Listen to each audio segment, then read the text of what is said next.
Welcome back to K.P's Kingdom. Alright, I've got a nice new recipe for you today, and this one is a nice and easy lamb samosa. Alright, let's get into it.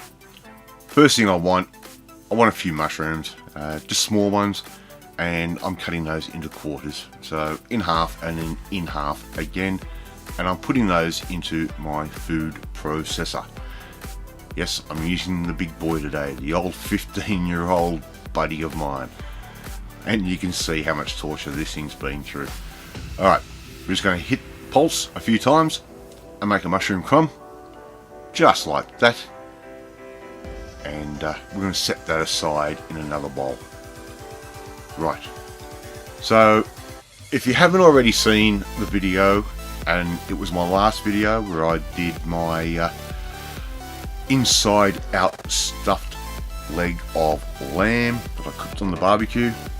This is the leftovers from the night before, and all I'm going to do, go through, cut out any of the large bits of fat, give them a rough chop, and again they're going into my food processor. And basically what we want is we want a mince. Now if you want to use lamb mince, go for it, no problem, but I'm using this as a leftover. It was a nice rare cook of the lamb, so it can handle a little bit more heat for a little bit more time. We still have that little bit of pink, and what we end up with is something that is looking a little bit like that.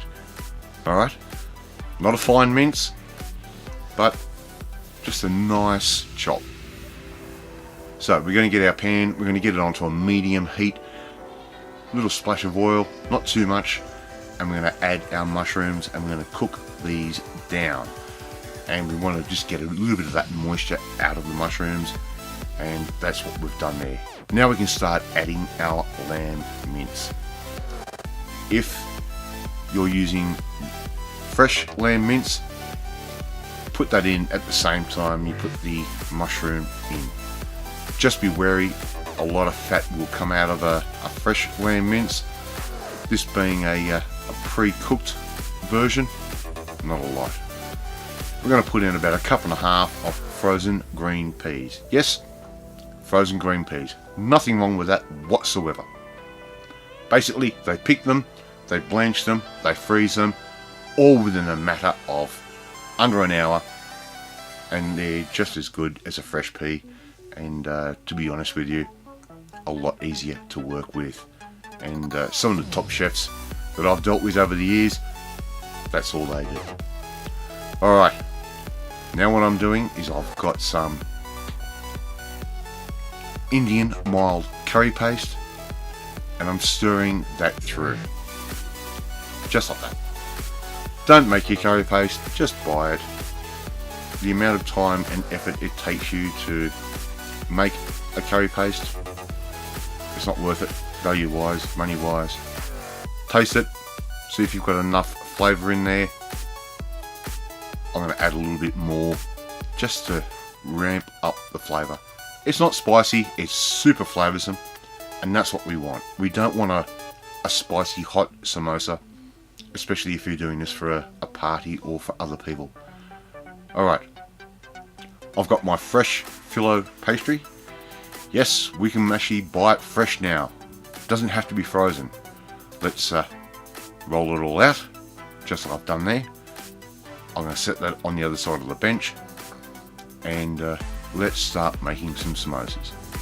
First thing we want to do is lay a sheet down, hit it with a little bit of spray oil or melted butter. We're going to lay a second sheet on top, and that is going to be enough pastry to contain our filling. Alright, we're going to cut it straight down the centre, lengthways, just like that. Oh, I can't wait to taste these. And we separate the pieces of pastry, and you don't have to be exact with everything here. That is the beauty of these leftover lamb samosas. They're supposed to be easy. We're going to lay some of our mince and vegetable mixture into one corner, just like that. Don't overfill them, and we get corner of our pastry, and we're going to fold it 45 degrees just like that to make a little triangle, and then once more, and again, which I didn't quite do properly. I sort of messed this one up a little bit, and if you're out of practice, or you know what I'm saying, sometimes you get things wrong, but just keep folding it corner to corner just like I'm doing there. And usually your first samosa, you'll mess it up, don't worry about it. The second one you'll get right. Well, we all hope so, don't we? Alright, so we've got our second piece of pastries. Again, we're going to get a little bit of mixture. I'm going to throw that into the corner, just like I'm doing there. And there's a real beauty about the way I did these.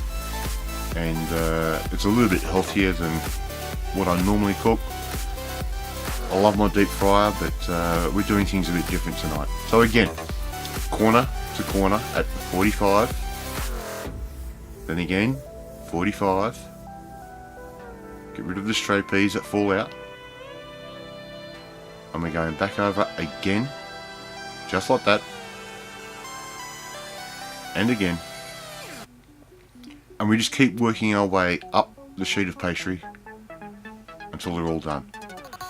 Put them on a tray, 180 degrees until they're golden brown, and that is Celsius, not Fahrenheit, by 180 degrees. And before you know it, around about 20 minutes, we have these beautiful golden Indian inspired parcels. If you like if you like this video, hit that like button. I like the confidence, I need the confidence. If you haven't already, hit subscribe. I will catch you next time. Bye!